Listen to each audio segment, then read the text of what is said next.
Austria की राजधानी Vienna में जिस तरह का आतंकी हमला हुआ है उसने पूरे यूरोप को हैरत में डाल दिया है।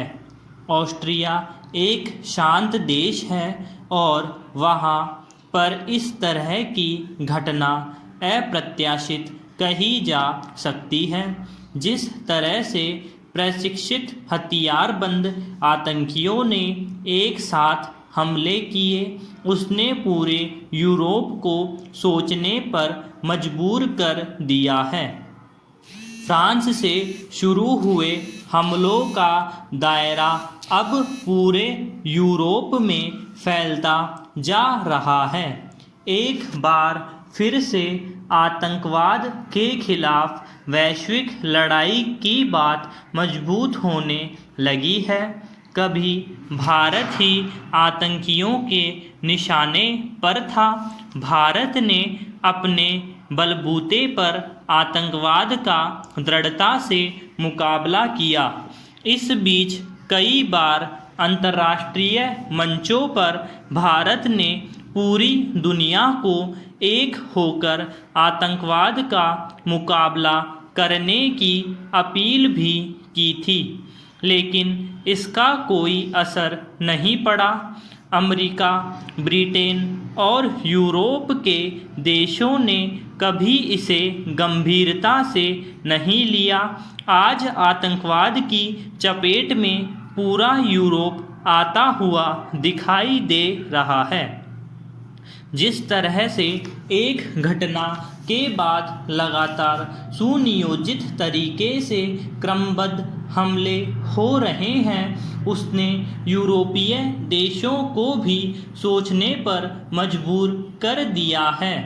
खुद फ्रांस ने जिस तरह की एयर स्ट्राइक की और 50 आतंकियों को मार गिराने का दावा किया है, यह उसी ओर इशारा करता है कि अब पीड़ित देश इसका जवाब देना चाहते हैं।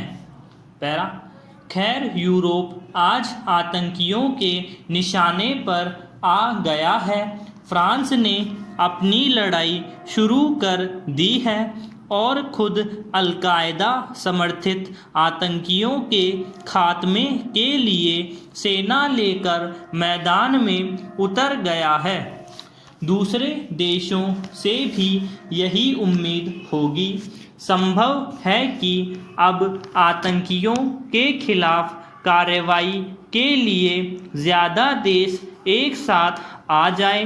मुश्किल यह है कि अब भी कई देश आतंकियों को पोषित और पल्लवित कर रहे हैं।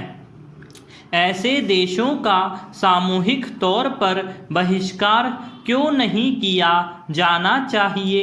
इससे भी बड़ा संकट आने वाले दिनों में मुस्लिम देशों और यूरोपीय देशों के बीच में खड़ा हो सकता है। यह संकट होगा भरोसे का। जिस तरह से भारत और पाकिस्तान के बीच भरोसे का संकट है, ठीक वैसा ही पूरी दुनिया के सामने भी हो सकता है।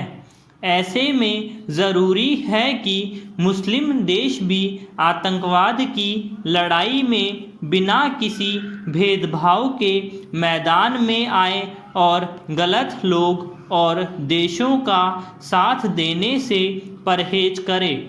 अगर ऐसा नहीं किया तो आने वाले वक्त में मुस्लिम देशों के लोगों को यूरोपीय देशों में नई तरह की मुश्किलों का सामना करना पड़ सकता है।